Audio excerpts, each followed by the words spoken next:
नमस्कार, मैं हूं ज्योति सिंह। एमपीसीजी के गांव में शुरुआत करते हैं खबरों की। सबसे पहले खबर ग्वालियर से, जहां मंत्री नरेंद्र शिवाजी पटेल पर आरोप लगा है रेस्टोरेंट के अंदर स्टाफ से उन्होंने मारपीट की। रेस्टोरेंट में बैठने को लेकर यह विवाद हुआ था। रेस्टोरेंट के किचन तक पहुंच गए मंत्री नरेंद्र शिवाजी और हंगामे की ये तस्वीरें सीसीटीवी में भी कैद हुई।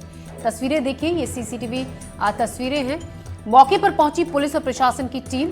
तो ग्वालियर के एक रेस्टोरेंट में मंत्री नरेंद्र शिवाजी पटेल ने जमकर हंगामा किया और इस हंगामे की वजह थी कि सीट नहीं मिली थी, जिसके बाद उन्होंने अपने स्टाफ के साथ रेस्टोरेंट में वो जब पहुंचे खाना खाने के लिए और सीट नहीं मिलने पर, कुर्सी नहीं होने पर वो भड़क गए और इतना भड़क गए कि रेस्टोरेंट के स्टाफ वो किचन तक पहुंच गए। रेस्टोरेंट के स्टाफ ने उन्हें फर्स्ट फ्लोर पर बैठने के लिए कहा।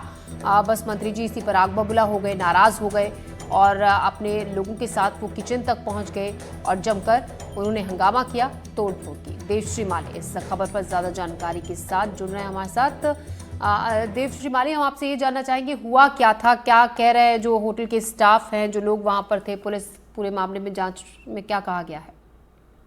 बिल्कुल, देखिए, ये ग्वालियर में सिटी सेंटर इलाका है और ग्वालियर का सबसे पुराना और सबसे प्रतिष्ठित रेस्टोरेंट है, क्वालिटी रेस्टोरेंट। वहां की घटना है। दरअसल नरेंद्र तिवारी जो नरेंद्र शिवाजी है, मंत्री, राज्य मंत्री, ये नरेंद्र सिंह तोमर के यहाँ उनके बेटे का रिसेप्शन था कल। उसमें शामिल होने के लिए बहुत सारे लोग आए थे, उपराष्ट्रपति भी आए थे, कई राज्यपाल, मुख्यमंत्री भी आए थे और इसी में संभवतः ये शादी में आए थे। लेकिन इन्होंने वहां खाना न खाने के कारण यहाँ जब रेस्टोरेंट में पहुंचे, इस रेस्टोरेंट में रात के टाइम पे स्वाभाविक तौर पर काफी भीड़ रहती है, वेटिंग भी रहती है, तो स्टाफ ने इनको वहां ऊपर के फर्स्ट फ्लोर पर बैठने को कहा, लेकिन ये नीचे ही बैठने के लिए जिद करने लगे और वहां जगह नहीं थी। इसके बाद वो भड़क गए और उन्होंने वही, जैसा कि सीसीटीवी फुटेज में दिखाया जा रहा है या जो स्टाफ के लोगों का कहना है, वही उन्होंने पहले स्टाफ के साथ मारपीट कर दी। जब उनका जो मालिक है वो बचाने के लिए आया तो उसके साथ धक्का मुक्की की और उसके बाद सीधे किचन में पहुंच गए और वहां भी उन्होंने काफी हंगामा किया, मारपीट की और अपने आप को मंत्री बताया। वो यहाँ इनको कोई पहचानता नहीं है और वो कपड़े भी ऐसे पहने हुए थे, लगा नहीं कोई मंत्री है, नहीं तो उनका गार्ड वगैरह कोई आके बताता तो स्वाभाविक तौर पर उनके लिए कुछ अच्छी व्यवस्था की जाती। लेकिन फिर उन्होंने अपने आपा खो दिया और उसके बाद जो किया वो सब कुछ सीसीटीवी फुटेज में दर्ज है। और इसके बाद जैसे ही इसकी खबर जो है, उन्होंने तत्काल जो स्वास्थ्य विभाग, जिस विभाग के वो मंत्री हैं, फूड और औषधि वालों को दी, तो आधी रात को रेस्टोरेंट में घुस गए वो लोग और उन्होंने फिर सैंपलिंग करना शुरू कर दी। इसकी सूचना जैसे ही चैम्बर ऑफ कॉमर्स के लोगों को मिली, क्योंकि सारे के सारे लोग नरेंद्र सिंह जी के रिसेप्शन में थे, तो वहां से सारे लोग वहां पहुंच गए और उन्होंने भी आके जो है हंगामा करना शुरू कर दिया।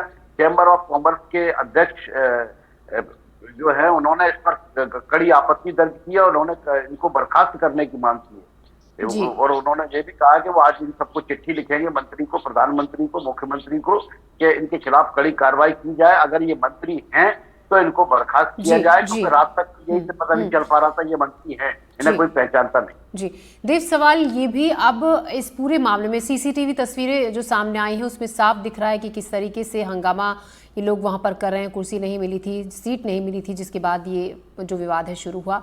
अब पुलिस में कोई शिकायत होटल की तरफ से दर्ज कराई गई है और अगर शिकायत दर्ज हुई है तो क्या एक्शन अभी तक पुलिस की तरफ से लिया गया है?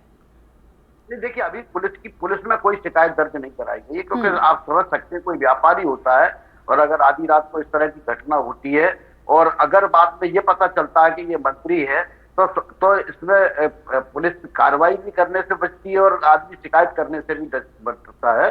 लेकिन इसका व्यापारिक स्तर पर इसका मामला उठाया जाएगा और आज चैम्बर ऑफ कॉमर्स का मध्य प्रदेश का एकमात्र जो सबसे बड़ा ऑर्गेनाइजेशन है, वो इसको लेके प्रधानमंत्री से लेकर के वो मुख्यमंत्री तक को, गवर्नर तक को सबको चिट्ठी लिखने वाला है और आज वो बैठ के अपनी रणनीति तय करेंगे इसमें आखिर आगे करना क्या है।